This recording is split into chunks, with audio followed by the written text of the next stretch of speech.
Hi, everyone. I'm Vincent Zhou. Hi, I'm Kathy Reed. And I'm Allison Reed. Hi, I'm Ashley. Hi, I'm Grace. We're from the Haydenettes. I am Mark Henretti. Ciao a tutti, siamo Rebecca Ghirardi e Filippo Ambrosini e vi diamo il benvenuto a This Week in Skating.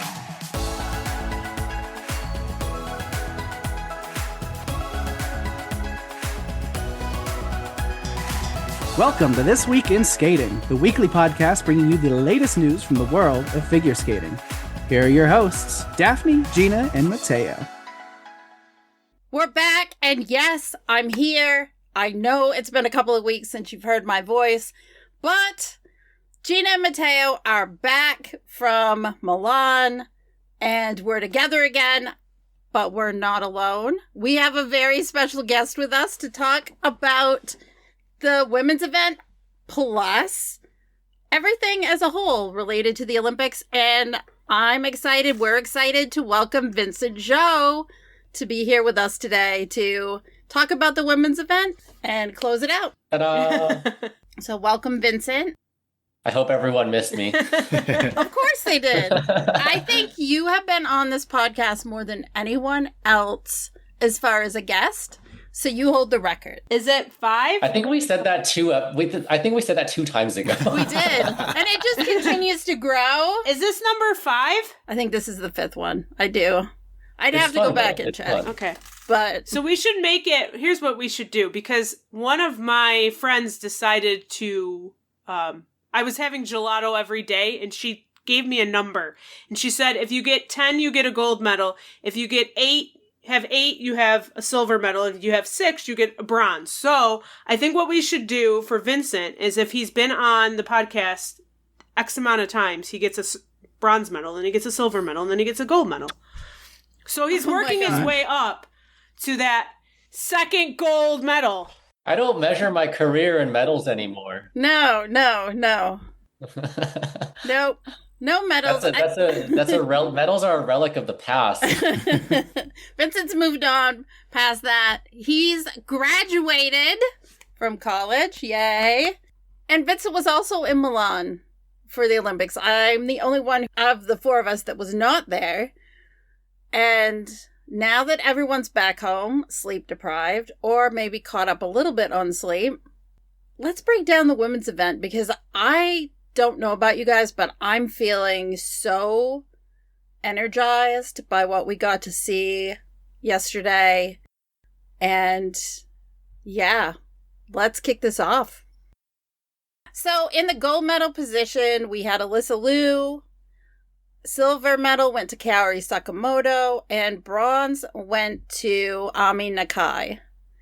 And I have to say, overall, I felt the free skate was really well performed. I was excited as time went on. The number of mistakes, I think, was really minimal. And for an Olympic women's final, I think it stacks up really high against some of the best.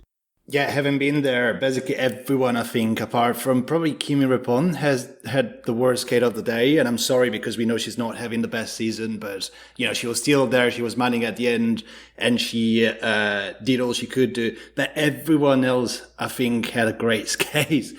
And thinking about where my favorite is, you know, apart from the medalist, it's quite a struggle for me. I could come up with so many names.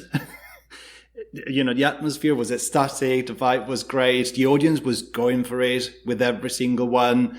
Wow. Just wow.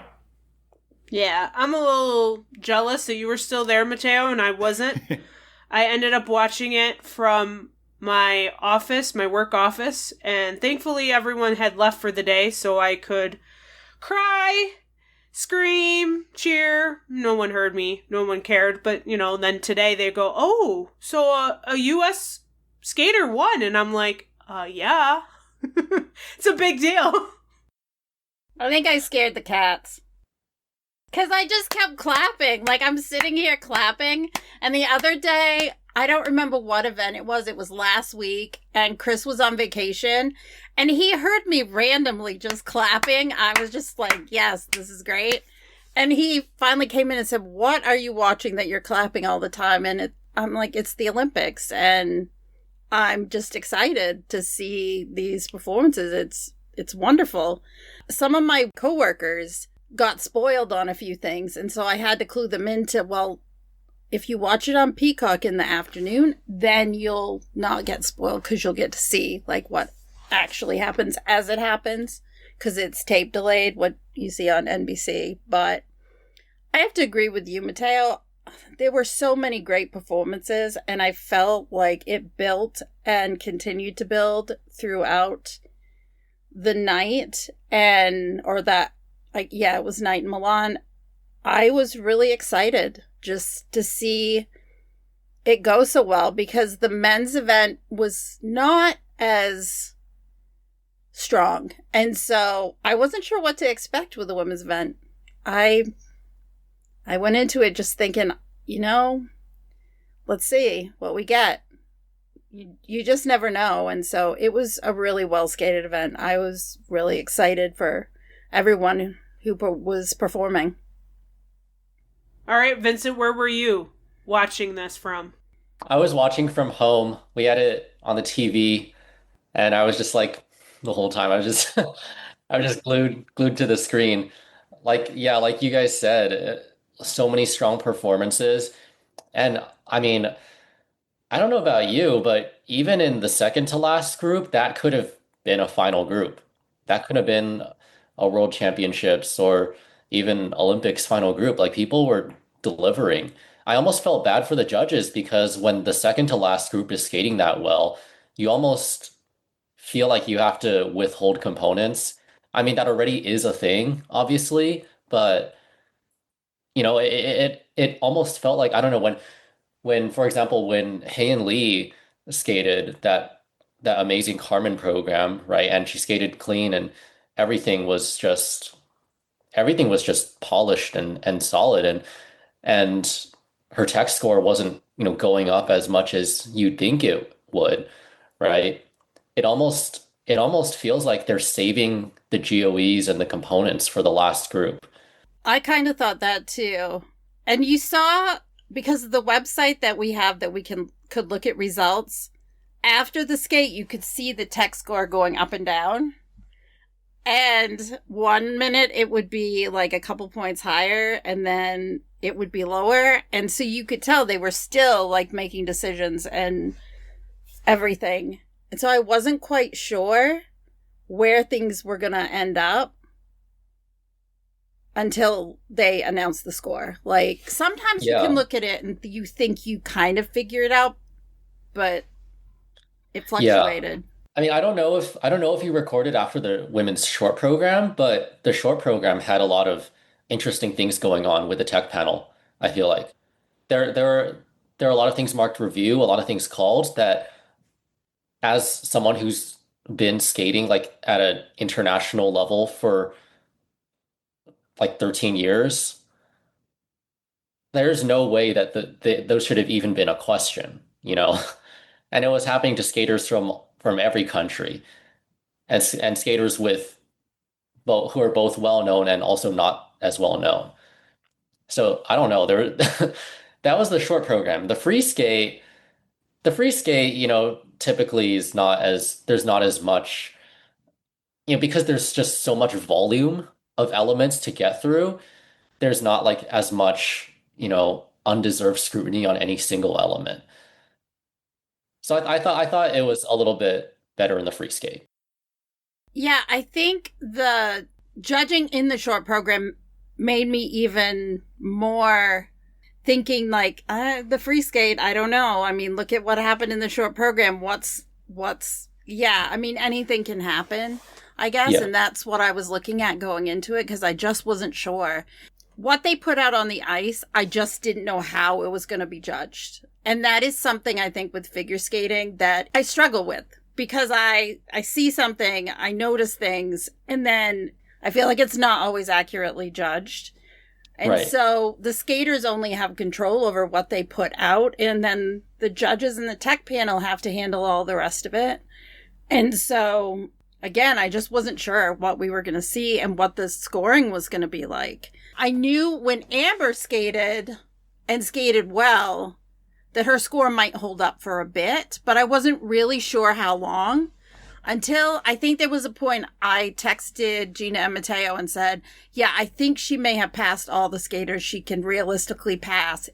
Right. Unless there are major mistakes by the final, like 5 or 6 people. I mean, I thought the same thing, but I didn't want to. I wanted to withhold that thought because of what happened with the men. I know. But I mean, Amber was just one mistake off of a medal. Absolutely. It could have been anything. It could have been anything. Absolutely. But regardless of that, she should 100% be proud of herself because that was superhuman. But also, I mean, that's Amber when she's on the offense. And I mean, some skaters just they're in a better place mentally when they're coming from behind because when you have nothing to lose, you're almost free. You're almost free to do your thing. But when I think, for example, like Adam Xiaohimfa might be a good example of this. He's a good sort of come from behind skater. See 2020, was it 2024? Yeah, I think it was 2024. Yeah, Montreal. See 2024 World Championships. Like, and it's the mindset that it's interesting. It's a mindset that directly affects your technique on the way you jump. I was actually, so I got up at 4 a.m. this morning to coach, and I was teaching some skaters this, but like on your jumps, you don't want to be jumping from the back seat, right? You don't want to be shying away from it. You don't want your hips to be, behind your blade or too far inside the circle because that's playing it too safe. And you're never going to be driving the jump forward. You're never going to get under the jump or on top of the jump that way. Right. So I was trying to use this sort of front seat driver analogy to teach them this morning. And the same thing applies to when you're competing and you're nervous. Because when you're nervous, when you feel like, when you're in first or when you're in a top medal contending spot after the short program, you feel like you got to defend that. You feel like you got to be perfect and preserve that. And then you end up backseat driving on your jumps. And that's what results in mistakes. So to really see Amber get out there and attack all her jumps, attack her program. And then on the last jump, she was like, okay, this is the last jump between me and a perfect program. And then she became a backseat driver on the very last jump. Yep. It's interesting. You can see exactly what's going on in their heads in real time. Yeah. And I said to Gina and Matteo, I said, a hand down is not a fall. Like she put her hand, she's going to probably kick herself for that last jump, but she didn't fall. No. There's no fall deduction, none of that. What I was looking at for her. I was proud of her for going out there like that and just throwing it down. Yeah. Yeah, and the triple axel was the best one we've seen in competition. It was so beautiful. Yeah. So beautiful. She did post today on TikTok her doing the triple loop, the one that she that jump in the free skate there, and then the one it was in the short program too that she doubled it. She holding her phone, showing that she could actually do the jump. So she's like, look, I got it. So yeah. The hat reminds me of Yi Kwan and Benjamin Steffen did a joint video of them doing twizzles so they can show the world they can do them. Because they were two of the teams that I thought would make the free dance and did not make it because of twizzle mistakes. So it's like, okay, yeah. Sense of humor is key, I think. Take it and run with it. Do what makes you happy. And I shared it because I thought it was like, okay, you know what? You're showing some character there, some personality. I think that's important. I know it must be incredibly intense being there, competing. So if you can have a little bit of, happiness or just, sense of humor to be able to do that, I think is kind of neat. I feel the thing with Amber as well is that she's showing a lot of maturity, sportsmanship, and all the great values that we have in the sport and in life. I'm thinking specifically about the moment where the competition was over. Kaori was in massive tears and she had cameras on her, and Amber went there, gave her a hug, and then she was like, cameras. go away.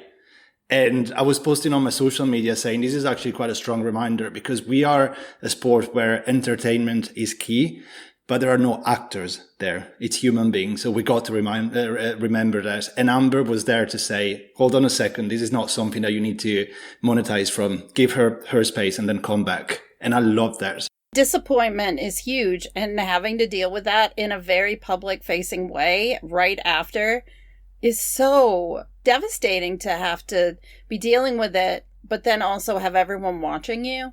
I can't imagine being in that situation.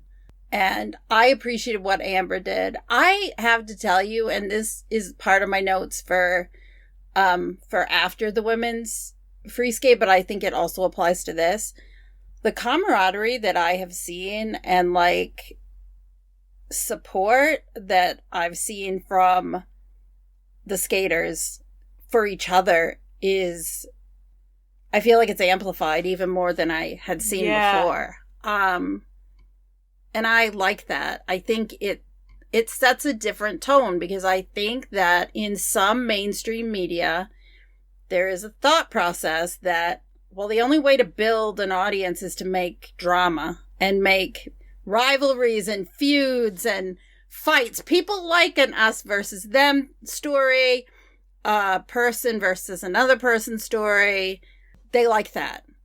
But I don't agree. I don't think that's the only way. I think that there's a lot to be said for showcasing the genuine friendships and support that these athletes give each other.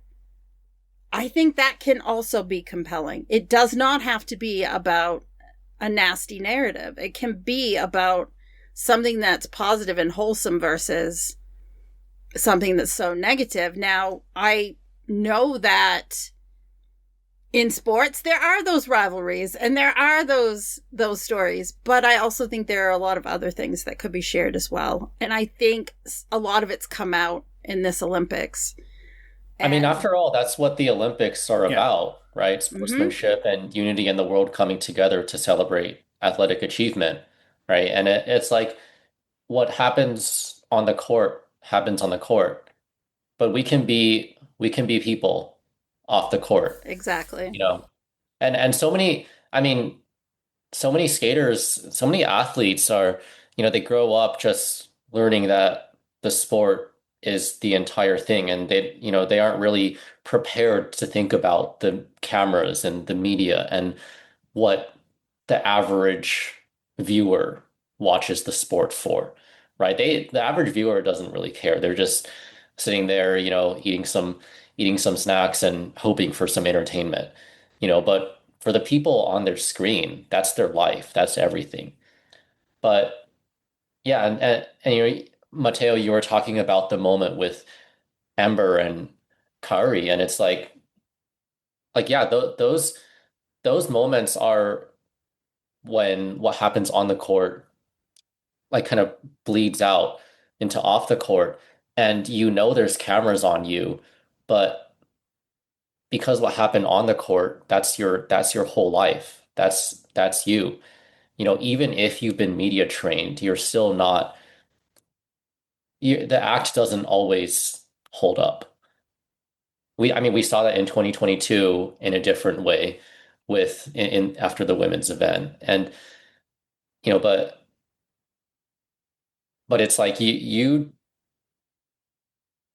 like, so they say fake it till you make it, but what happens if you don't make it, So I agree completely. Like people need to understand that, like, I don't know if I should, and they kind of did a similar thing with me and Nathan Chen, right? They were like trying to compare us all the time and create some sort of narrative. But in reality, like we were just doing our thing, and we were just happy to be there. And after the competition was over, it was just, like congrats, bro. Thanks, bro. Like it's not really that deep. It's not really that deep. And so I was also really happy to see everyone, Alyssa and Ami and Kari and Amber and everyone just being really great human beings back there. That was really heartwarming. like if people want drama, the drama's already happened on the ice. Okay. Like if you didn't get enough drama from what happened on the ice, probably shouldn't be watching skating. You should probably be Yeah. watching reality TV or Yeah. something. Boxing hits a little harder or something, you know, something not subjective, but more, you know, in your face, knocking people out. Maybe that's more you're seeing. Yeah. But yeah. let's celebrate the athletes who uphold the Olympic spirit Yes. of camaraderie. Yeah. Because Absolutely. that was great to see. And there were so many instances of it. Yeah. The whole the whole game. couple of Yeah. weeks. And every event. Like every time I looked over into that kiss and cry or leader's chair or second, third place, there was some moment of sportsmanship. It just was so refreshing to see. It made me tear up even more. If I was already crying at that point, I was crying more. It was just, those are the moments that stick out a lot. Maybe not everything that happened on the ice is what I'm going to remember. It's those moments. And just seeing our sport being just gracious to each other, you know, that's just what we know it can right. be. Like, I feel like this was a spotlight on some of the best things about the sport, which are the athletes and the way that they are with each other. And I think that opens it up to even more fans who are watching and say, hey, that's what it should be. And I think there's always been a narrative where skating has to be, you know, butting heads and rivalries, but it doesn't. It can also be this friendship and camaraderie and support. And I loved it so much. It just made me feel happy. Yeah, and you know it's interesting because you can kind of tell that the leader's chair was a TV thing designed to make viewers feel like there was more competition and more rivalry. And I think it's great that the skaters were able to turn it into a way to continue even more publicly showing, you know, sisterhood and brotherhood, and you know we're in this together and we all support each other. That was great. Yeah, I may have shared this before after Europeans, but I went to a tour with the ISU inside of the rink in Sheffield where Europeans took place.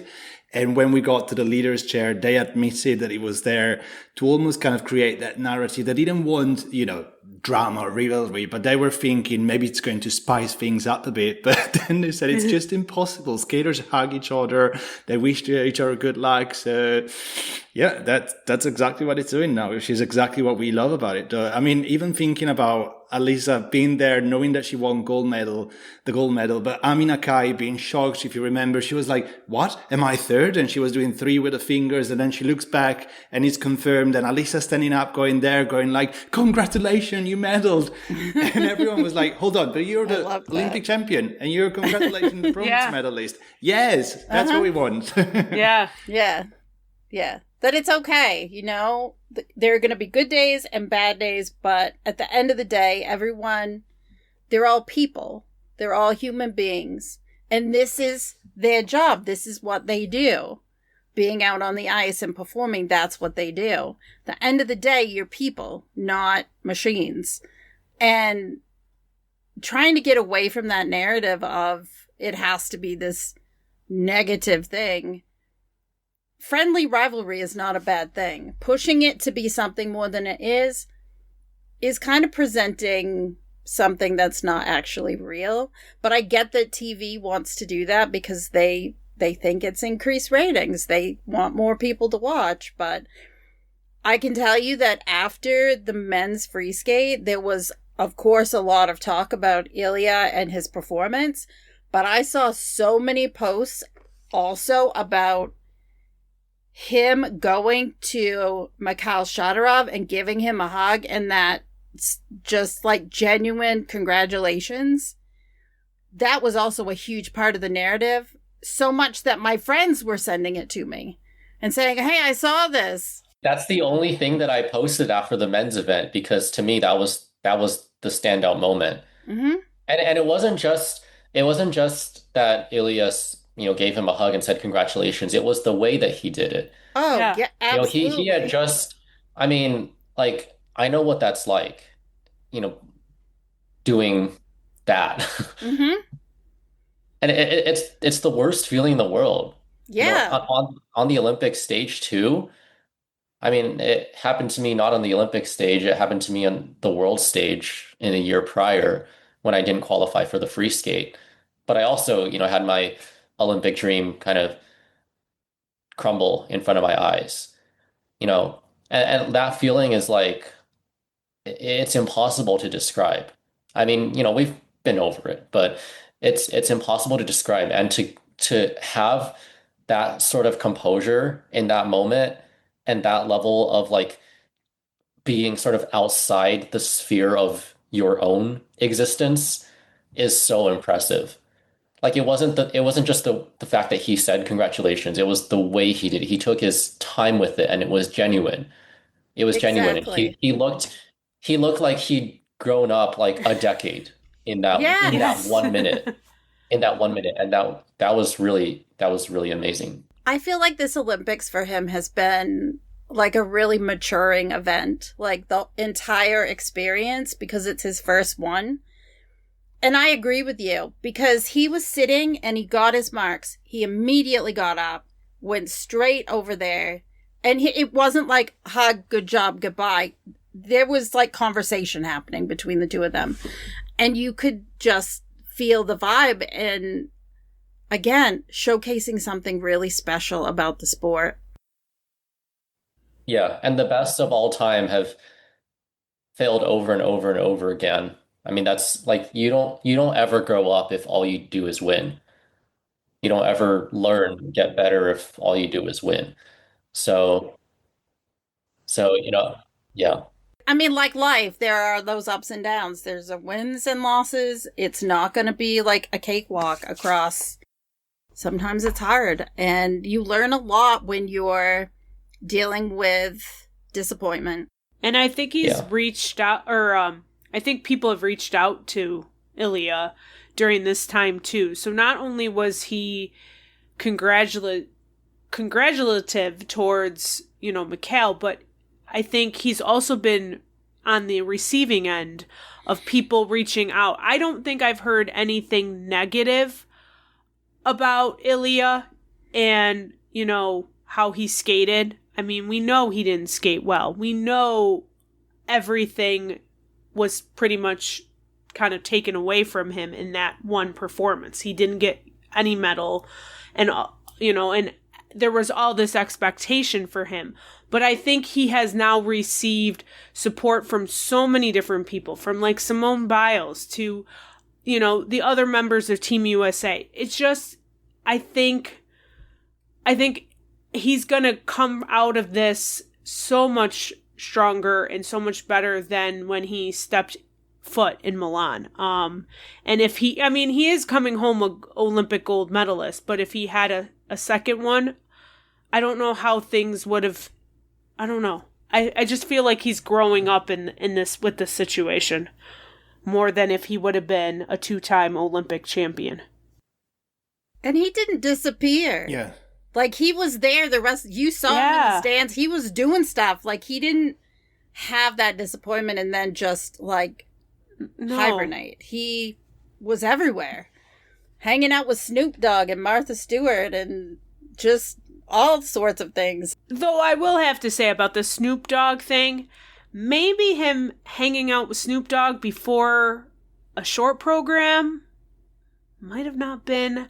And maybe, Vincent, you can talk about this a little bit more. I don't know if I said it enough in some of our episodes that Matteo and I did from Milan, but when you're at an Olympics, you're there for 3 weeks? And it's a long time, but it's not just, okay, training, competing. There's all this other stuff thrown at you.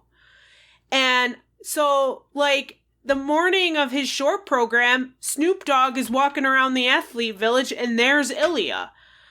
I don't know if maybe you can talk about what things are thrown at you on top of competing and performing. Well, I think the term we use for it is like there's a whole media circus around the Olympics every 4 years. And Yes, then and there then is. yeah, and then when the calendar hits March 1st, they all evaporate. And then 4 years later, like moths to a lamp, they're all back again. And We there can and say there's that from a media perspective since we cover it all the time. Oh my God, they came out of the woodwork. I yeah. I And forgot. it's all these pseudo experts coming in and telling people in the sport how they should feel about their sport. But I think that's a bit of a pessimistic take. I think the optimistic take is that it's a lot of fun. It's a lot of fun getting to interact with all these news outlets and media channels and public figureheads that you know just from pop culture, but you never thought would touch your little corner of the world. But here they are touching your little corner of the world. And it's a lot of fun, and people should absolutely be allowed to have that experience and embrace it. And it's part of what creates the Olympic experience and sets it apart from a world championships. That level of publicity is special. It makes it feel special. It does add extra pressure too, though. It really adds to the the feeling of truly the grandest stage on the earth, and it adds to the feeling of exclusivity and um, the word slipping my mind, but there's a sort of there's an air of like this is special. This is once in a lifetime. And I guess it doesn't help that they're all saying that it's once in a lifetime too. So Yeah, because I was I mean, I think as for how, how that may have affected Ilya's mindset, I'm not sure if it No, did, yeah. honestly, because I watched his interviews and he said that he felt confident in the practices and the warm-ups, and he certainly looked it. He looked very confident and loose and in his Yeah. element in the Yeah. warm-ups. Oh, I saw him going about his normal routine. He looked like he looked exactly like he did on the World Championships warm-up 6 minute warm-up when the year last year when he won. It I think it was exactly what he said in the moment that you step out there, like not for the 6 minute warm up but for the actual competition, the enormity of the situation kind of hits you. I almost think it's dangerous to treat it like it's just another competition because it's not just another competition, and the reality is going to hit you at some point because there's so many reminders of that reality being constantly thrown at you, even if it's not from the whole media conglomeration that congeals around the Olympics every 4 years. It's also just in the Olympic rings on every surface, every floorboard, every angle of the rink, all the cameras and the arena and the people in the audience who clearly are not like regular skating fans. Like it doesn't matter how hard you try to convince yourself it's just another competition. It's almost impossible to convince yourself that it's just another competition. So instead of kind of trying to stave off the thought of this is the Olympics, you almost kind of have to work through that ahead of time mentally and arrive at a feeling of acceptance and peace with the fact that this is your one moment. So it's like you have to pre-process it a little bit. And I feel like well, in 2018, I'm speaking from my experience because I obviously am not in anyone else's body or mind, but in 2018, I I was still too early. That was my first senior year internationally, and it was almost too early on for me to process any idea of like this is the one chance in my life because in my head I was like this isn't my only chance. I got more chances. In 2022 though, that was different. That was like in my head I was like this is the one chance. This is the one. This is what 2018 was building up towards. And I'm lucky in a sense that most of the media attention was on Nathan Chen because I can't imagine what it would have been like going into that. And, you know, being expected to win gold. Yeah. I mean, we saw what it did to Nathan in 2018. It's almost like 8 years later, NBC still didn't learn their lesson. Let's like don't parade people in as a gold medalist before before the event, before the Yeah. thing, Yeah. months before the thing. Don't parade. It doesn't go well. Don't do it. Yeah, I mean, and, and maybe they didn't do it as explicitly this time, but the amount of attention and all the random people coming in and sponsorships and collabs and everything just kind of still made it feel like that. It was very obvious they were saying like this is like you got to watch him because he's gonna win. Yeah. That was between the lines in every single media post leading up to the Olympics. And general I don't fans thought that too, because I had friends say to me, "What happened to Ilia? He was supposed to win." And I'm like, "How do you even know that? You don't even supposed to win. watch skating." What does that mean? What is supposed to win mean? Supposed to win. But he did win in the team event. The team won. Like you don't.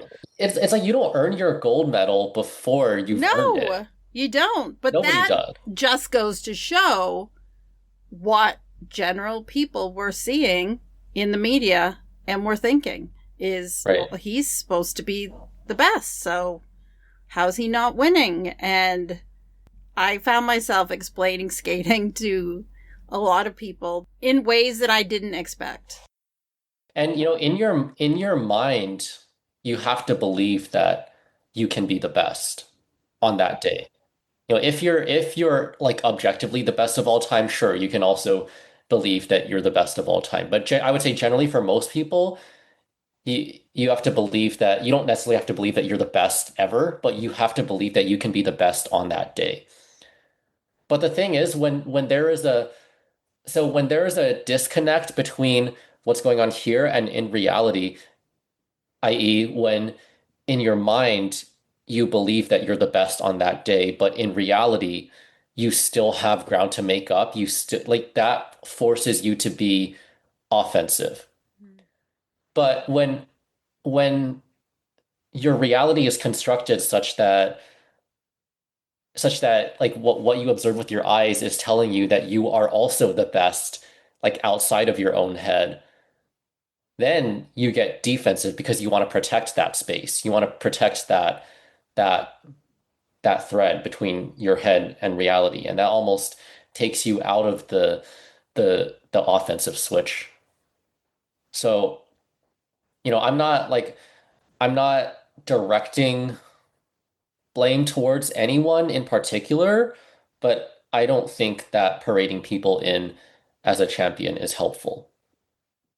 It doesn't help them get into them, and this is something that it's really hard to quantify, except maybe by the what happened on the ice in the moment. But like leading up to it, it's not really something that they can know. But it's just so detrimental to your mindset to go in hearing that, oh, you're supposed to win. Yeah. Nobody earns their gold medal before they've earned it. No. It's not a competition where you earn points for years and then you have the most points on that day, as in the best results for the last 3 years. Okay, so you're going to, you win.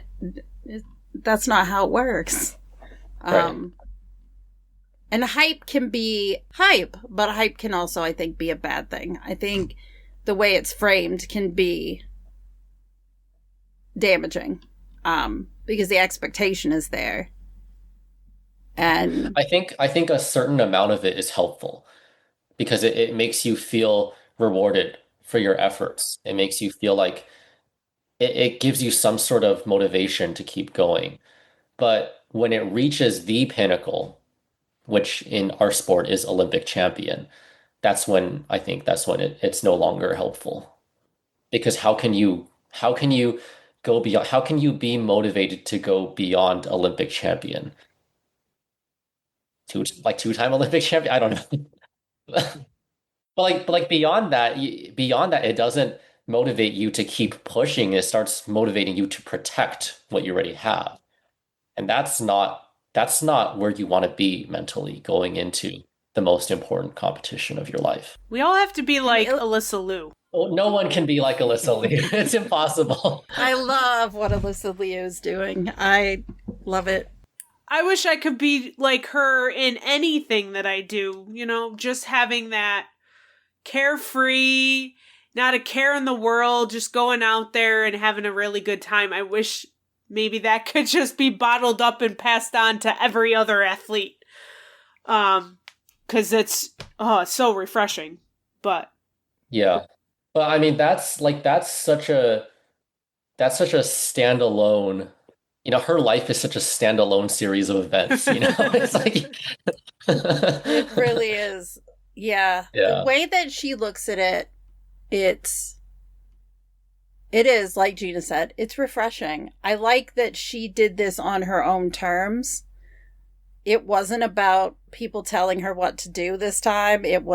She was going to steer the ship herself, not, I think she had a team of people that gave her input, but I think very much Alyssa was Alyssa and did what Alyssa wanted to do.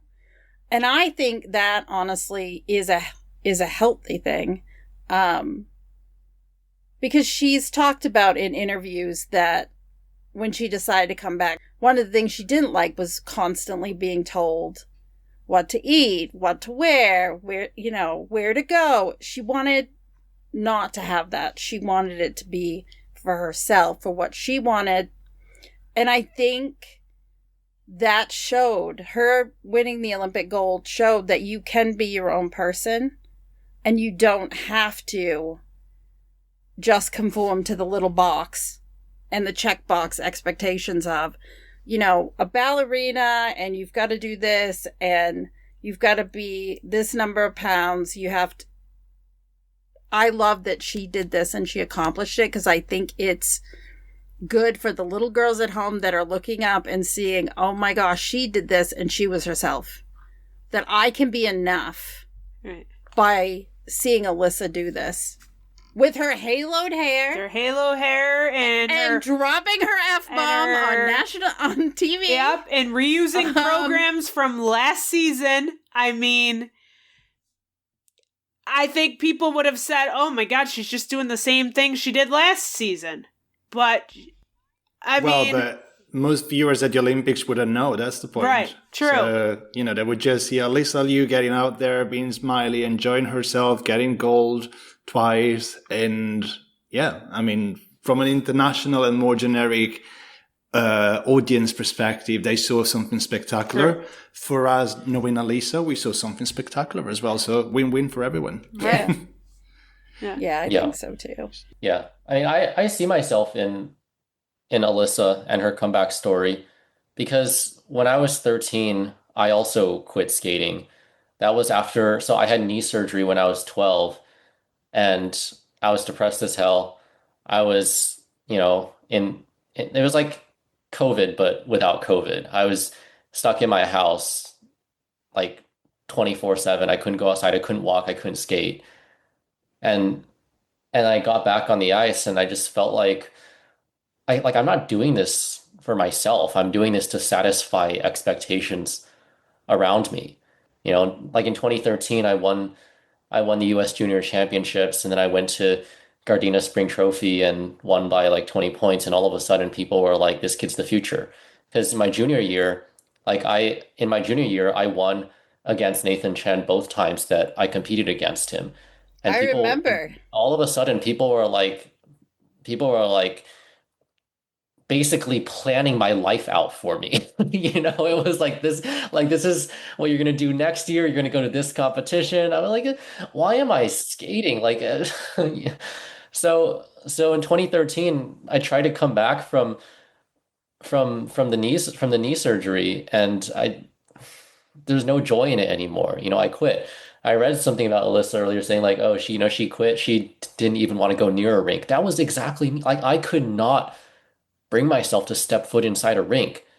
It just brought back all the expectations and the toxic negativity surrounding so many skaters that even to this day are never going to be able to escape it. And my heart breaks for them.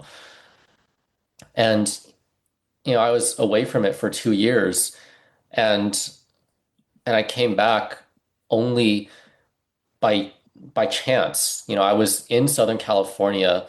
I was back in Southern California because we had to, we had like the house we were renting there when I was training there. We had to go there and take care of it. But by chance, when I was there, a friend asked me like, "Hey, do you want to go skate on a public session?" And there'll be nobody there. There'll be nobody watching. Just go and have fun. And I only went because it was at this rink that literally nobody skated at. The ice was terrible and it was freezing cold and it was dark and it was no place for for a nationally competitive skater to be skating. But that was actually the only reason that I went. And I felt something. I stepped on the ice and I felt something. I felt that adrenaline. I felt that spark of initiative. It's that same spark of initiative that you can see behind Ilya's eyes when he does a quad lutz quad loop for fun or a quad axle for fun. It's the fun, it's the joy. It comes from in here. It comes from inside. And so what I read about Alyssa was that she went skiing. She went skiing in like 2023 or something or 2024 and it was like the first time she felt something in a few years. And I was like, yes, that's what it's about. Like you step away from sports for a while and then you realize that there's really nothing that just that gets you excited and gets your heart engaged like being in sports. There's just there's a state of euphoria that you reach once your body is warmed up enough. And sometimes they call it flow state. I think that's a little different. That's a little more mental. But I don't know, there's just some sort of euphoria that you feel when you're doing your sport that is just you cannot achieve with anything else in life. And Alyssa felt that, and that's what prompted her to come back. I felt that, and that's what prompted me to come back in 2015, 2014, 2015. And it was a little different for me because I was 14 years old when I returned to skating. So obviously I couldn't exactly do it on my own terms still, even after coming back. But we worked on that. And for Alyssa, I'm so happy for her that she was able to come back on her own terms. And it was clear as day for the whole world to see that it was indeed on her own terms. Absolutely. She just looked like a different skater, even like her first competition back.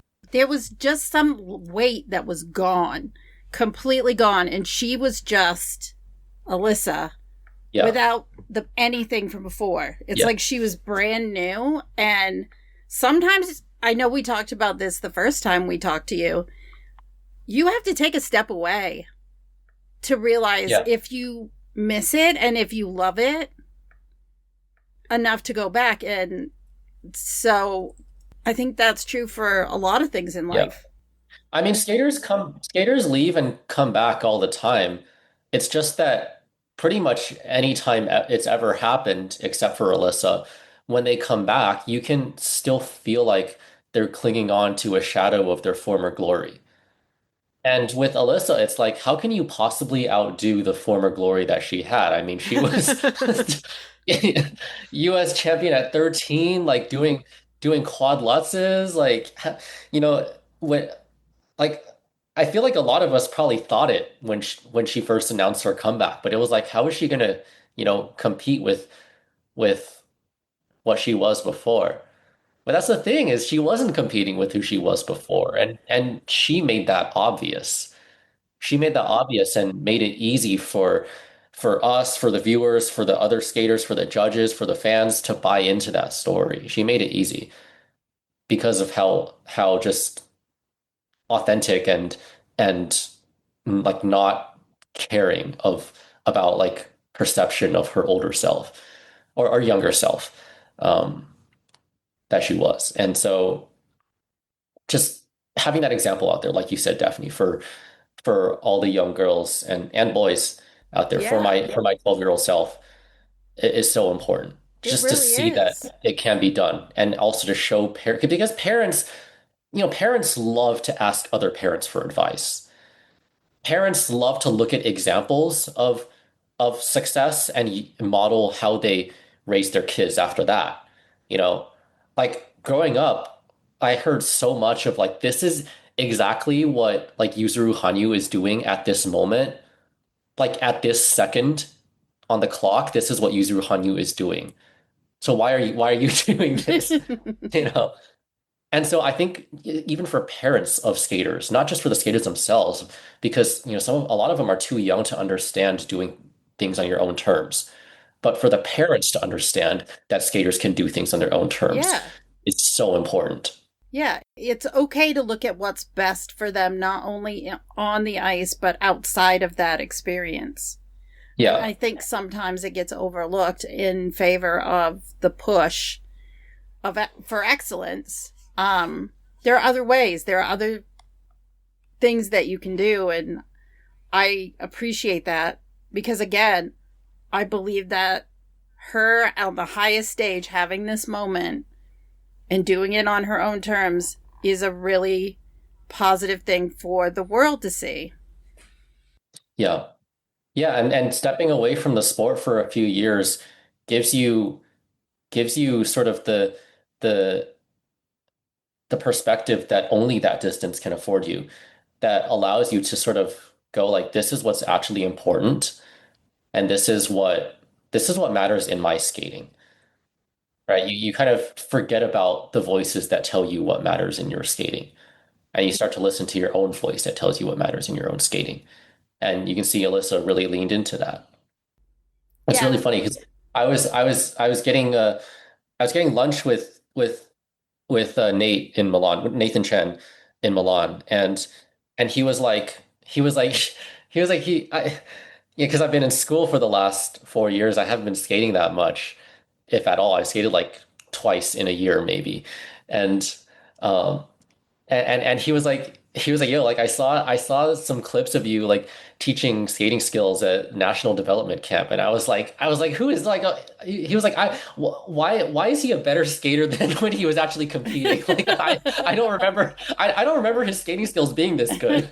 And I was like, that's really funny because I actually haven't practiced my skating skills at all. It's just that I've been away from the ice. I've been away from skating entirely, and now coming, like when I do come back to the sport, I feel like I'm more free to focus on things that not only things that matter, but things that just feel good and feel right naturally to work on. And I get like a deeper appreciation of these smaller things that when you're like in that competitive environment 24/7, you don't feel like those will necessarily translate into points. You feel like, oh, my jumps will translate into points. Let me focus on that. There's so many there's so many smaller things. At the watching the Olympics this time, I just with the 4 years away from the sport, I just can't help but notice all the tiny things that make the difference between two seemingly identical performances, but they're scored 20 points apart. Yeah. And that's sometimes hard for the audience to understand. Yeah. Yeah. But it's like so much as like the facial expressions and just like sometimes it's not even, what objectively you do. It's like if the judges can see that you put effort into some area, magically points just start to materialize. And I think so many skaters who are in that, that toxic competitive environment just forget that judges do actually reward effort. And even if something doesn't translate into 20 points in base value right off the bat, if they see a narrative in your skating, if they see that you are actively working to develop an area, that you are not stagnant in an area, after 1 or 2 seasons, or even sooner, they'll start to reward you commensurately for that. but you have to put in a lot of heart and be willing to to spend time on those things without expecting immediate reward for that to work. And I feel like I got stuck in that trap a lot of like I need immediate points. And to be fair, that's the only reason I made the 2018 Olympic team. I wouldn't have made the 2018 Olympic team if I hadn't learned like three quads in a year. I wasn't magically going to get 20 points in components in 1 year, but I knew I could get 20 points in, well, it was more than 20 points. I knew I could get more than 20 points in tech score in a year. That's the only reason I was on the 2018 Olympic team. But after that, like what comes next, right? What comes next? And 2018 Olympics was so successful for me that I kind of got stuck in sometimes I got stuck in the model of what worked there. And so,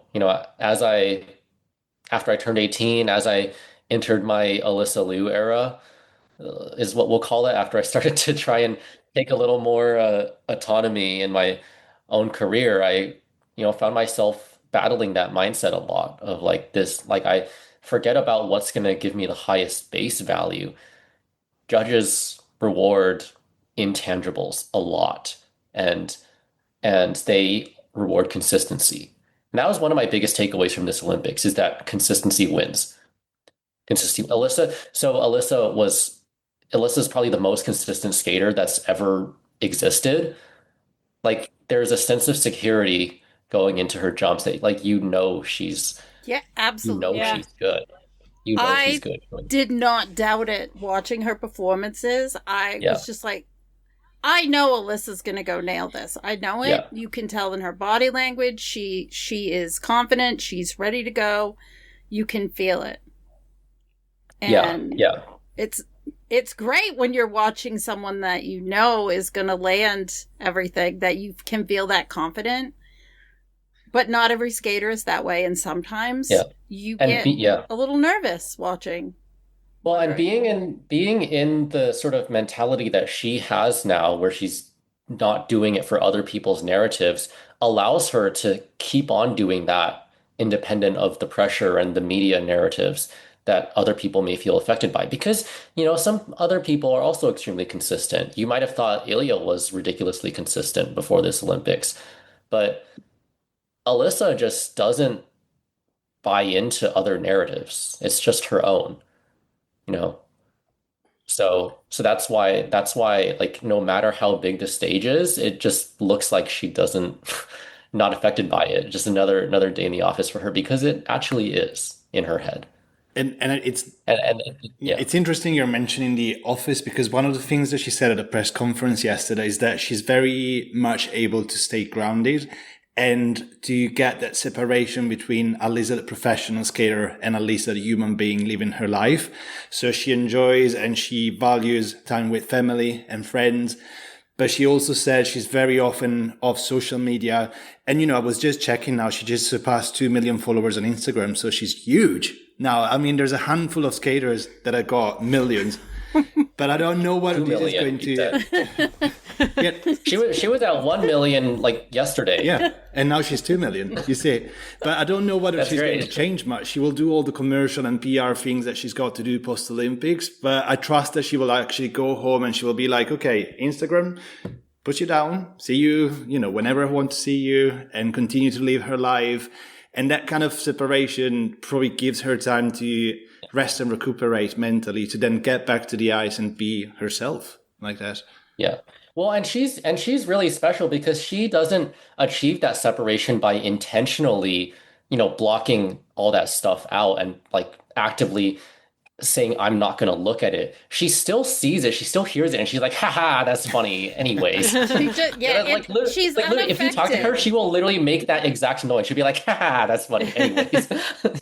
Like she sees it. She just doesn't care. And it's great. She's unaffected by it. And I think that's one of the biggest keys, is being able to be unaffected by the things that you see and realize that in the big scheme of things, those little comments and those little things do not define who she is. And she's been able to successfully do that. That's what needs to be bottled up right there. There's one thing that needs to be bottled up. Because I feel like, social media is a blessing and a curse at the same time. It's great because it builds camaraderie and fandoms based on people's mutual like for the same things. And it's easy to find people that way. But there are people who will sit behind a screen name and post things that they don't really think about because no one knows who they are. So they can be as mean-spirited as they want to. Yeah. So they get away with it, and it's hurtful. But then I've also seen other fans of skating coming to the defense of athletes when those people are posting negative things. And I kind of like that because I think it shows that skating fans do stand up for the athletes, and I think that's important. Not all fans are mean. It's really just a small percentage, but because they're louder and they post more often, it seems bigger than it is.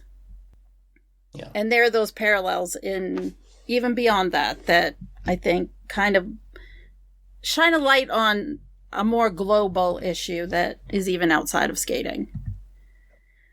So we started talking about the women's free skate. We went down a philosophical, psychological adventure, which is wonderful. Before we wrap up talking about the women's free skate, are there any performances that stand out to anyone? I wanted to mention Ilia Sauter from Romania. I feel like she had the Olympics of a lifetime. She had 2 great skates, and the joy that was radiating from her after her free skate was just infectious. Like, I have watched her for years, and I feel like this was just a really special Olympic moment.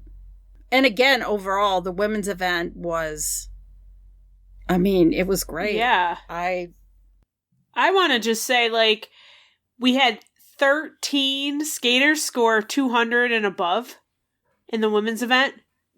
And then even in the short program, it was 9 skaters that were 70 and above in the short program. That was just incredible. It just showed how much good skating there was in this women's event, that you had these skaters coming out and delivering these performances that are bringing out, 70s, in the short, and then 200 total in overall. Incredible event. Great way of ending these Olympics. Felt very similarly about the men's short. Yes. Yeah. The separation between 3rd and 13th or whatever, 14th was 6 points. Less. Yeah, something like that. Crazy. The men's short was one of the best men's shorts that we've ever seen. Yeah. Unfortunately, the free skate didn't continue that trend, but I think the short program. Yeah, I remember saying to Matteo, I hope we don't have the men menning in the free skate, and unfortunately, that's what happened. Because the short program was so good. It just felt like everyone was feeling the pressure. Yeah, they were. But like it actually manifested in things. Yeah. I don't know. It felt like a lot of bad luck was used up in that one event, unfortunately.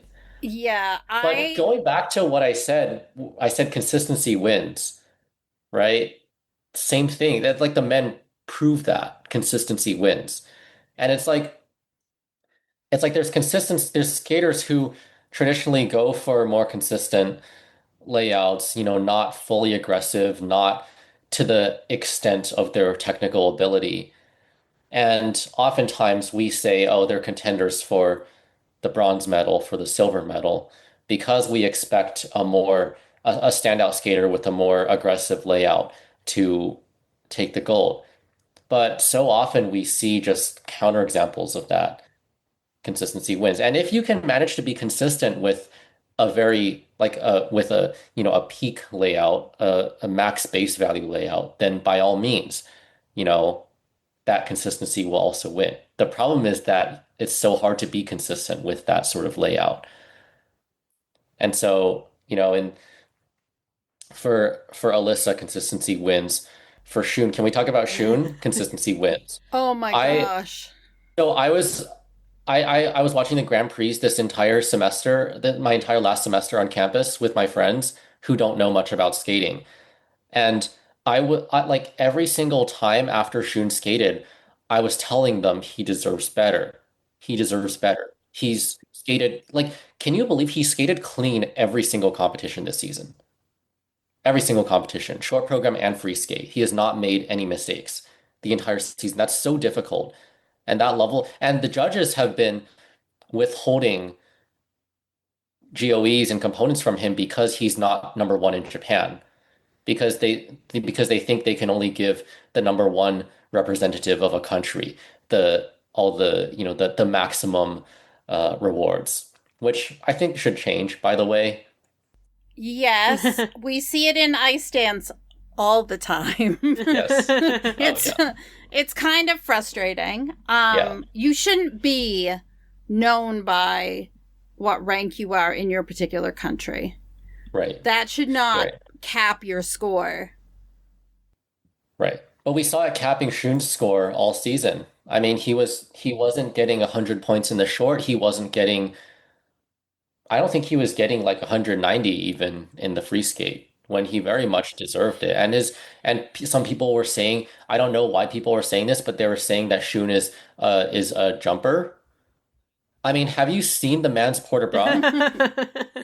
He has the best port de bras out of even the women too, except maybe Isabeau. But even then, I think they're actually on their upper body carriage, the way their hands and their arms are placed.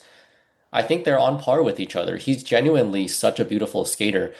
The only reason judges maybe and people don't recognize that as readily is because maybe he doesn't turn out his toe as much and straighten his free leg sometimes fully, but that doesn't take away from the fact that his skating skills are pristine, as are pretty much all the Japanese skaters. I think sometimes too, like you said, they're withholding for that reason because he's not the top skater in Japan. Yeah.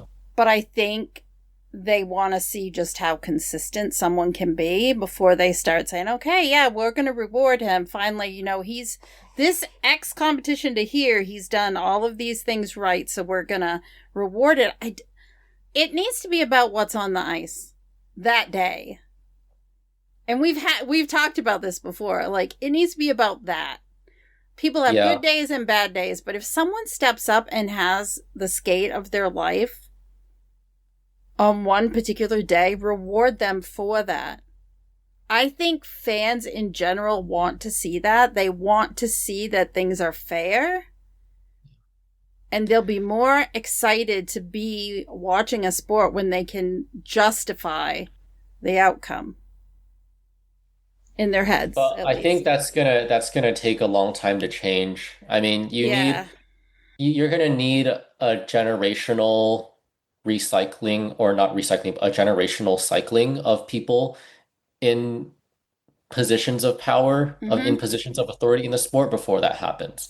Yeah. As of right now, you still have a lot of people who are very much locked into the old narrative way of thinking. Yeah. And judging. And I mean, I've felt the same way for a long time. People need to judge, or judges need to judge what happens on the ice on that day in that competition. Not based on a resume. Not based on, well, this person, they won this competition before. They need to get X scores. We need to give them what I was calling to Gina and Matteo the Olympic bonus, where you start out with 10 points right off the bat, no questions asked. Because it feels that way. And I've been watching for a really long time, way, way too long. And I feel bad for the skaters who that's the reality for them, is that they have to either wait their turn or wait to be validated when they're already doing the work and they're already having the performances. It's incredibly frustrating for me, as a fan to watch that. And as a podcaster and photographer, I just feel for the athletes. As you said, Shun Sato deserve better. I feel the athletes deserve better. I feel the athletes deserve for this sport to be about them and not about the list of other things that it's become about instead.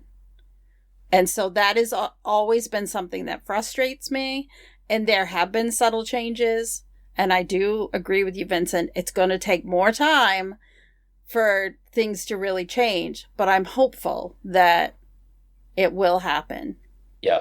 I mean, I think we've started to see a bit of a paradigm shift in the coaching situation. A lot of, past generation coaches have retired or are going to retire, and you're seeing a lot more young coaches in the sport now. Young coaches who are passionate and ambitious and social media savvy and more aware of modern roles, modern expectations around a coach's role, and being supportive and being encouraging and taking care of how your words come across on social media, and understanding their athletes' images matter too, outside of what they put out on the ice. And I think just having more of these young coaches is of top skaters is good for the sport. Is very good for the sport, because also, I mean, it's like you don't need to have, that you talk about a corporate ladder. You don't need to have climbed the corporate ladder, but in coaching for 30 years before you get to be a top coach. Right. Right. So. And the thing is, not all athletes are meant to go from being a competitive athlete to being a coach. Right. Because it takes a different skill set beyond just understanding the sport. There's a lot of, as you were mentioning, support that you need to give the athlete. And some people, it's not ingrained in them. It's just not who they are. It's not in their DNA. They're not able to do it. Just like anyone in a job, some are not meant to be supervisors. Right. They're meant to do the work or lead something without having direct reports. Not every student is meant to be a teacher. Exactly.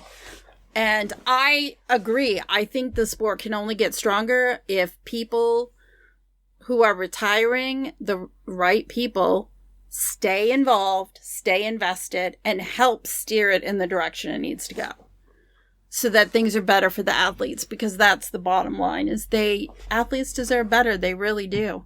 And also trust in the new generations, as you said, because in Iceland, for instance, we have the example of Madison Hubble, which is, a fairly new coach if you think about it, but she's phenomenal already. She's doing great work with the students that she's got. She's also she seems to be quite a good mentor with them from a personal point of view.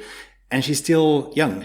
Yeah, she was just competing yesterday, if you think about it. It feels like it. I mean, you know it, Vincent, you know it. She was there with you a few years ago. But look, she's exceptional. And I think that's the change that we need. And we need to trust the process with that. Well, no, when the men's event was playing out, the final group, I turned to, I was sitting next to Debbie Curry, U.S. figure skating judge, but I turned to her and I was like, this is Worlds all over again, because Michal was sitting there waiting to see if people would surpass him, and it was like, oh my God, Michal, bronze medal, silver medal, surely not, right? And then he won, so it was like that, but on steroids, and it was just, I was so happy. I mean, it was such an emotional roller coaster, because obviously, I was devastated for Ilia. And in that moment, I felt like I was down there living that with him, because it was not so long ago that, that I had to relinquish an Olympic dream. And it's not so long ago that I didn't make the free skate at Worlds. But, I was going through that. But then I was also there's also that pride and joy of just seeing these skaters who had no idea that they would win medals, win Yeah. medals. Right. And that like that feeling is just unrivaled. That feeling is Yeah. just unrivaled. It was a lot of joy watching his reaction when he was sitting in that leader's chair.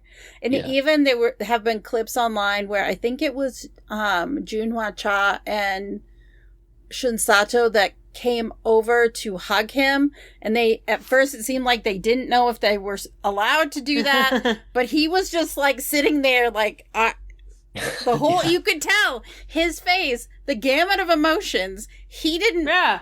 It was like, what the heck is happening? What is going on? It kept changing. Like out of all the futures that could possibly play out, it's like he didn't even realize this was one of them. No, not at all. And this is a kid who grew up watching Dennis 10 and is now carrying the torch and moving Kazakh skating forward in maybe a lot of people thought maybe this was a couple of years away. Not now. Yeah. But the Olympics is about opportunities and moments, and things like this will happen. And so for me, I know there was so much focus about Ilia not having a good day, but I know Jackie posted on Twitter, let's not overshadow the fact that Mikhail Shadorov just won the Olympics. Let's celebrate that for one. We need to celebrate it because although unexpected, it doesn't make it any less special for him. Right. And so we need to look at it that way. And like you guys, the short programs for me, I have to tell you, I had the most fun during the men's short. It started, I think, Kevin Amos with because I love Lady Gaga, and I was all in on that program. Adam Xiao skating so well, Steven Gogolev skating so well. I mean, it just kept going. And while there were skaters who had bad days, there were also skaters who had great days and exceeded expectations. And so for me, I was so excited to see that because that's what makes me a fan. Seeing someone skate their best and seeing their reaction after, it just brought the joy of skating back to me, and I loved it. Yeah, I was so impressed by the level of skating that the men brought out in the short. Yeah. And I mean, we haven't even talked about Max and Andrew yet, but no, but I mean, look at that. Oh my gosh. Those are two Olympic moments right there. Absolutely. I mean, Max, like a year ago, would he have even thought this was possible? And then for him to go out there and, I mean, he deserved more points. His components were underscored. I mean, he skated beautifully, classic lines, like elegant, lots of speed, lots of flow, very complete performance. I think a lot of it is, kind of the wait your turn or consistency. Yeah. Well, also like first group. It never goes well. In ice dance, it doesn't really seem to matter as much. But in the men's event and the women's event, it absolutely does. Because there were skaters that were in the second group of women for the free skate that I expected not to be. Amber was one. Lara Naki-Gutman was another one. I expected they were going to be in the final two groups, and they did not. They were early. It does affect the scoring, but I think even more so in the short. I think coming out like that and skating so early, judges absolutely hold back. They're not. Yeah. There are others that probably could have scored higher in the short program that didn't score higher because they were too early. Yeah. But just like Max getting to experience that moment of finishing his program and looking up and seeing the full standing ovation, and like in that moment, he was just thinking about his parents and thinking about like just soaking it all in and being grateful to be in that moment in his life. I mean, that's such a feel-good story. That's such a feel-good thing. Absolutely. Just to be a part of that and witness that was incredible. And then, and then Andrew, like, man, Andrew had a really rough Worlds. I mean, he was so good going up to Worlds last year, and then He Worlds he happened, and then he this made the Grand Prix season, final last year. Like he yeah, went to the final.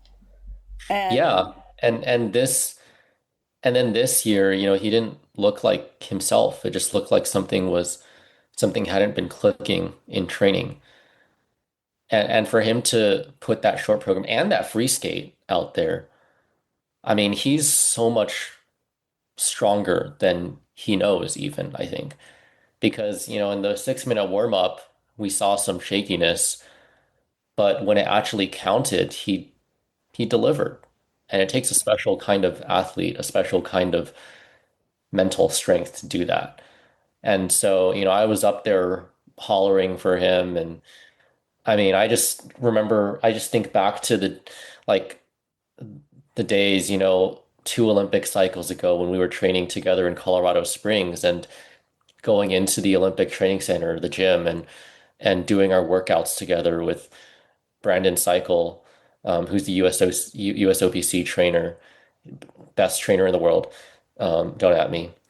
And we were just sweating it, and putting in the hours, not knowing if it would ever result in a moment like that.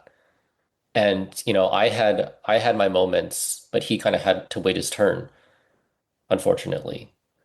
But now he's had that moment. He's earned it. It's been a long time coming. And so for me, up in the stands to see that, it was just so special. I'm so proud of Andrew. I'm so proud of Andrew. I think he's another skater that if he is behind, he will fire it up. He did that at Nationals where he was not at the top after the short program and then went out and nailed his free skate like the fire was lit underneath. It's like, you are not taking this Olympics away from me. I'm going to Milan and just nailing it. And I think he's one that can come back fighting, and he definitely showed it at this Olympics. And he had the best free skate out of the American men. Yeah. Yeah. Yeah, and I've probably said this before, and I'll say it again because it needs to be said, but his artistry is entirely his own. It's so unique. Like I've seen him developing his style since 2018. Like he was experimenting with these, really modern movements and modern music and things, like way before people really got to see it for the first time. And so you're seeing the result of his own creativity and initiative. And so, at Nationals, when they had me announce him for the Olympic team during the gala, that's why I mentioned creativity as one of his core attributes, because that really is him on the ice. And his skating skills too. I mean, his mom is an ice dancer. His skating skills are amazing. His edges, his knee bend, buttery. I mean, I remember doing skating skills class at 9 a.m. in the morning and just trying to learn from him, trying to learn from Andrew. I mean, he's a better skater than I am. Like I was trying to look at how he did Choctaws and how he did these, all these steps and things. I learned from him. Having that training environment is great. You get to inspire each other, push each other to be better, and then you get to watch them at competitions and be happy for them when they do that. So And you're not out there awesome. competing against them, because you get to watch it. And I think that makes it exciting too, especially when you've moved on and you can still see people that you trained with out there Carrying the torch forward. carrying the torch. Yeah, it's so important. I have a question for Vincent. So, Vincent, what was it like being at an Olympics but not competing at one. And I hate to ask this question too, but what was it like being back in that venue that you were at Worlds in 2018? I know that wasn't a great Worlds for you, but what was it like being back in that venue? I mean, being back in that venue, I was honestly just worried for the other skaters because I was like, what if they also have the same problems that we had with 2018 Worlds? Because at that Worlds, there's another rink backstage. That's the practice rink that they had for us at that Worlds, and it was probably one of the I don't like using this word, but it was probably one of the worst ice surfaces I've ever skated on. No one could do anything. Everyone was hitting sand on the takeoffs, even of edge jumps. Can you imagine that? Like they were Not hitting good. sand on edge jumps. And the pairs couldn't do their lifts and throws because the ceiling was so low. No one could do, it was a complete confidence destroyer. And so I didn't know if they had that rink as the practice ice for the Olympics too. No. Fortunately, they didn't. And I know the Olympics has, ice techs that, they standardize the ice. They make sure it's up to an Olympic standard. But, I wish they had that at Worlds too. But, I was just worried that the skaters also, would have their confidence messed with by that. Fortunately, it seems like for the most part they were spared of that experience. So I'm glad about that. As for the first part of your question, Gina, being back at the Olympics as a spectator was really weird. It was really weird because like all the competitors were still the people that I was competing with. I think it might be a little different if I didn't know any of the names and it's like an entirely new generation of skaters, but this is like basically the same generation of skaters almost. And it felt so strange because I was out there with them in every single second of their skates. It was really funny. I talked to five different past Olympians and champions completely independently of each other. That they all said the exact same line to me, which was like being back here is like so traumatizing. Oh my gosh. I didn't bring that up to them. They said it said it. completely independently of each other to me. And I'm having deja vu because I just heard this 30 Oh my minutes ago when I talked to this person. And I talked to someone who I don't really want to name names because people probably get sensitive about it, but I talked to someone who's like, yeah, it took me 12 years. It took me 12 years to get over it. This is like they said this was the first competition that they've been at where they don't feel like Oh that my sort of gosh. that sort of pressure. Oh. Like that's a long time. You could you could raise a kid in that time. Yes. Like that's insane. Oh my gosh, you'd That's have a insane. preteen. Oh my gosh.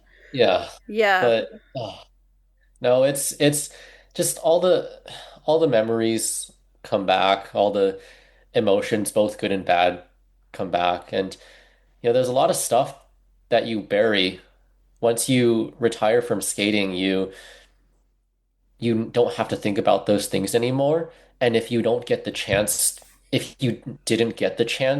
up to the point of retirement to work through them, to work through those emotions and process mentally, you might never get that chance. And then you go and live your life thinking you're fine, and then you go back to competitions, and then even as a spectator, and then all of a sudden you just remember everything. So having people getting the chance to process, getting support and space, like we mentioned, like Ilia has been getting, is so, so important. Because if you don't, then it just stays with you. And then, you know, and then you leave the sport with baggage. You don't want to leave the sport with baggage. No, you want to be able to, when you finish something, you want to be able to look back on it and be happy about what you accomplished and not so afraid to go back to connect with it again. Yeah. After Ilya skated, I very nearly posted uh, a very long blob of text on Instagram. I wrote something like imploring people to please like uplift Ilya, support him right now because he needs that. He doesn't need people criticizing his choices or asking him what happened. But then I decided against it for two reasons. Number one, because I didn't want to speak for him. I wanted to let him speak for himself. And number two, because in the time that it had taken me to write that, people had already started uh, like outpouring, their initial reactions. They had already started, and I kind of got the consensus that, people actually already are doing so.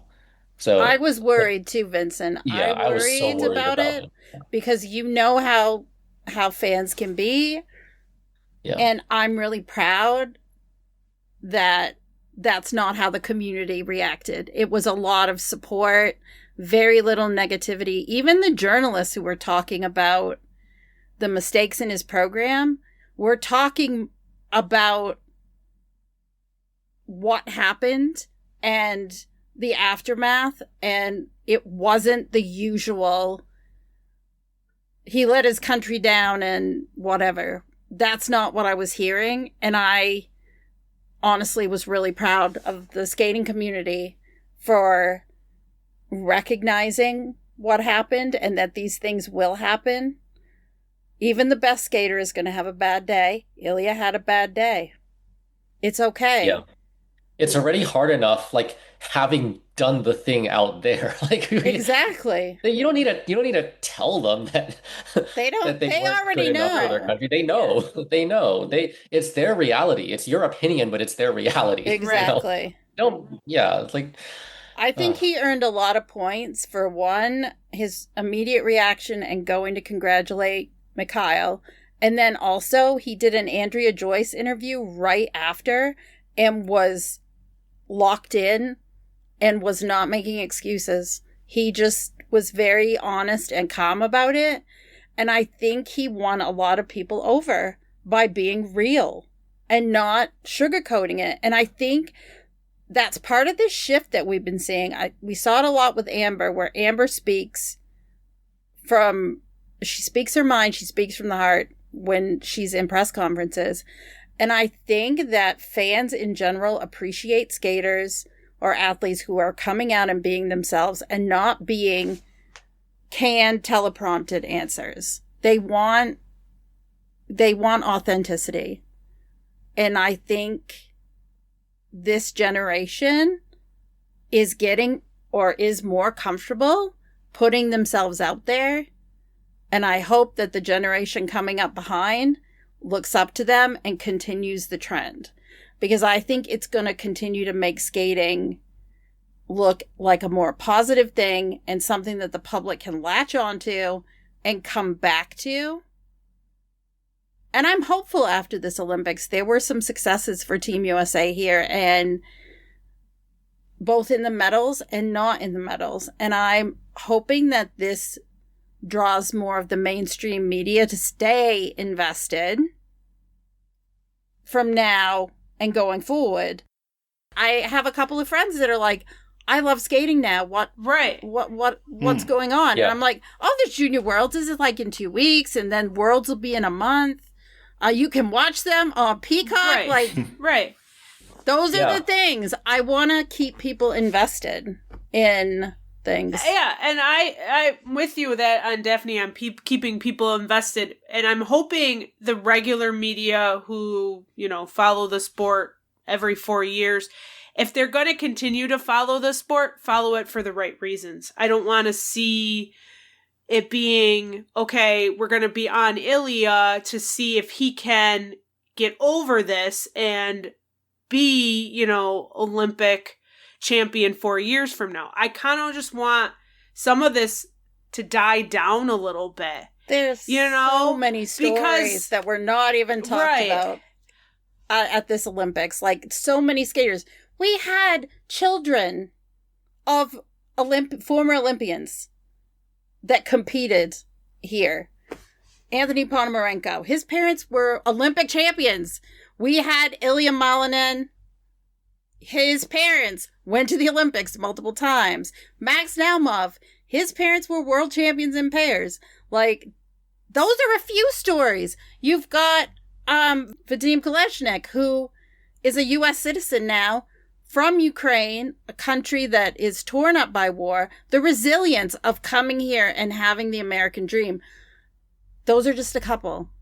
Anthony in particular, because we're good friends, and back when the war started in 2022, it affected him too, because his family is like not just Russian, they're Russian Ukrainian. And so his family was directly impacted by the war, and he didn't know if he would actually ever be able to skate again. So, and nobody's talking about that story. He had a broken foot. I mean, there was like a US figure skating fan zone article where they interviewed us for it, but he had a broken foot, and I had just had my Olympic thing. and he was in Colorado. He was in Colorado Springs for rehab, and we just we just thugged it out together. Like, I took him out into the mountains in Colorado Springs, and we just looked at him, and we were like we're gonna be up there once your foot is healed, and once I'm out of this, we're gonna go climb that. And then a year later, during my summer break, I flew back out to Colorado Springs. He flew back out to Colorado Springs, and we climbed that mountain together, and we stood on the top. I remember that article. Yeah. So and then seeing him here, like finally fulfilling his Olympic dream too, is another one of those like such a feel good moment, alongside with like Max and Andrew having their Olympic moments too. There's no guarantee in this sport because injuries happen. Things happen that can take you out of it at any time. And so it's not about, okay, well, they went to the Olympics, they'll go again in 4 years. That's never a guarantee. It is that moment, that day and time, and what you make of those experiences, because you don't know what the future is going to hold. Because like you said with his foot, things can happen and skaters have to retire because of injury, financial situations. It's just not possible to continue. And so, again, there are a lot of stories coming out of the Olympics, even before, that I thought might get told. And they weren't picked up on. And so I have a list, and there's more. It's not just the U.S. skaters. There's so many stories that did not get told. And so now that the interest is still here, I feel like it's time we're going to tell these stories. It's important to tell them. Yeah. But let's make sure that the people who stick around aren't the kinds of people who will go and just say things be confident in saying things that are wrong. Exactly. Because the Olympics does bring about a lot of that too. Yes. It's not just media circus, it's also just there's a general circus around the Olympics too. You get all these people saying the most factually incorrect things with the most confidence that only that level of that's how rumors get started, because someone said something confidently and other people believe it.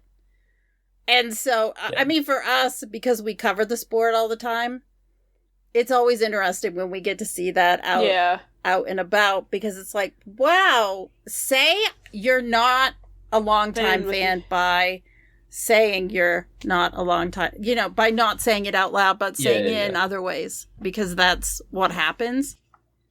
Yeah, and I want to say too, with this Olympics, and let's not go into a whole discussion on it, but you're seeing a whole lot more with AI that is really like on social media. I'm seeing graphics of things that I'm like, oh, that's not real. Where are you getting that from? So, I mean, again, that could be a whole other episode, but that is AI and skating. That will be a future episode of but this podcast. That definitely, this Olympics, not only is the false narratives, but you're also getting that thrown in as well. Mm-hmm. Yeah. Well, fortunately for athletes and for skating, AI will never replace skaters, and it will never replace coaches. I think the best thing that AI can do in skating is help to streamline data collection and analysis, because Yes. God knows the sport of figure skating is far behind in technology. The judging systems, the technology we use for coaching, the technology we use to manufacture boots and blades, everything is it hasn't it's changed extremely slowly, and it's behind a lot of other sports, honestly. And I think that should be fixed. Some But of this has been yeah. for years, Vincent, the same programs. It needs to change. Yeah. Definitely. I remember this. This is really funny. I just remember this. But do you guys know the aerial challenge at Yeah, I do remember that. Yes, I do. Does that even exist anymore? I'm not sure. Now I'm gonna have to go look I'm it up. not sure, but in 2021, so one of the rounds is involves a jump combination of your choice, and it can be an unlimited number of jumps if you can do an unlimited number of jumps. So I did a 16 jump combination, and they couldn't. The system crashed because Wait, what? But like if you did a 16, okay, 16 is 2 to the power of 4. Are you telling me that's the number, that you only have like a 16-bit system or something? Like I'm not surprised. I thought we were far beyond that already. Moore's law or something, right? No, we're definitely not. So I just thought that was funny. That is. So my last comment I want to make before we wrap up is because I feel like I could talk about dance forever, and I haven't really mentioned it that much. But what I'm going to mention in these last few minutes is the pairs competition, because let's just say the pairs final, the skates, I was blown away. And it wasn't just the top teams. It started and went pretty much the whole way through. There were some teams did not have their best days, but overall, as a pairs final, I was so impressed with the level of skating that we got to see, and the clean skates or skates with minimal issues. I thought it was fantastic. I couldn't. I mean, watching Riku Miura and Ryuichi Kihara skate fifth, they were fifth in the short, so they were the fifth they were in the second to last yeah, group. they were in the second to last group. To go out there, they were on fire. There was passion, and I felt like, oh my gosh, that's going to be really hard to beat. And it turns out it was hard to beat. However, the other four teams that skated after them had great skates as well. It could, on any given day, it could have been a different result. Yeah. So it's funny you say that, because I wanted to say, as we approach the 2 hour mark and wrap up, I want to mention my favorite moment from the entire Olympics, and one that I unfortunately missed in person, but I would have given anything to be there in person, is Miura and Kihara's free skate.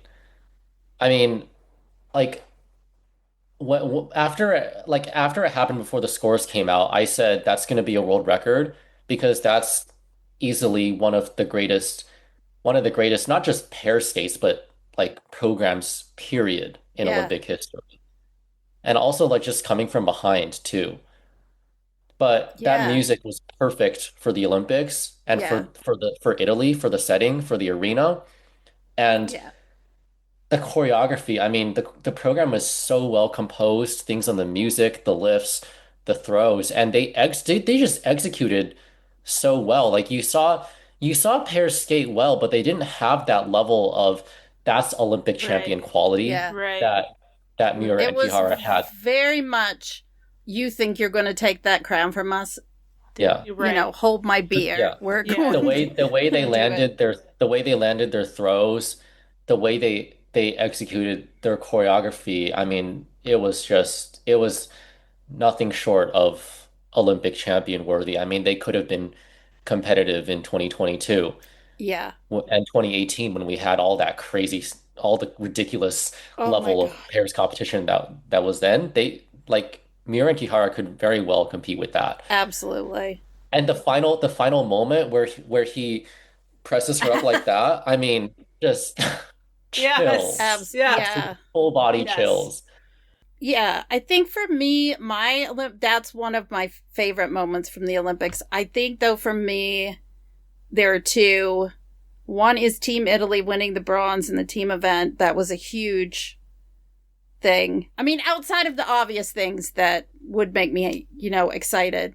Team Italy winning bronze in the team event, I thought was just so much fun. Matteo Rizzo having that skate to do that. And then Piper Gillis-Paul Poirier's free dance was exquisite, and I'm just a lot of pride there, I think, in that. I know Matteo and Gina have shared a lot of their favorite moments already. Yeah. Is there anything that you want to share? Any final moment before I close this out? No, I think it was an incredible Olympics. My first Olympics in person, and it lived up to everything that I imagined it would be. Yeah, maybe results didn't go as planned. Again, but can results go as planned? But maybe it wasn't the results I was thinking I was going to see.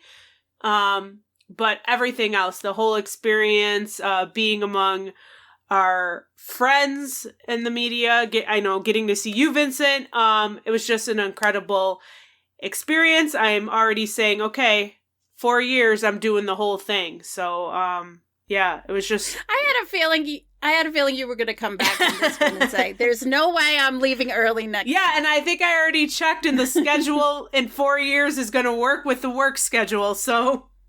Awesome. That's great. What about you, Matteo? Yeah, I mean, agree with all we said. The thing that I keep thinking about is the fraternity values that we talked about quite a lot. And you have to be there to really appreciate it and understand Yes. it, because you live it through the athletes, but you also live it, for instance, in our media family.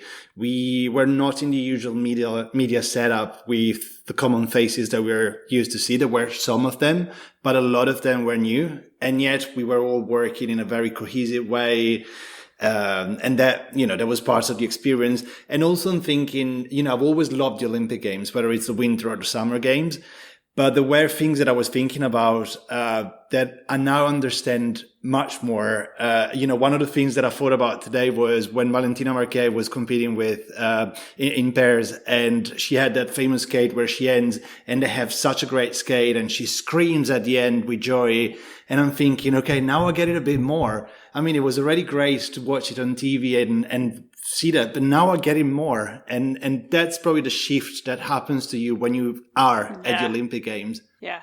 Well, Vincent, thank you for joining us for this ladies' Thank you for having me. fun recap of the Olympics. I can't believe it's over, but it's not really over. The Olympics are over, but we still have a couple of competitions after this one to talk about and break down. The season will be over before we know it, and then we'll be starting a new Olympic quad. So, yeah, we will be back next week with a weekly episode, so stay tuned. Thanks for tuning in to another episode of This Week in Skating. Remember, you can keep up with us throughout the week by visiting our website at www.thisweekinskating.com.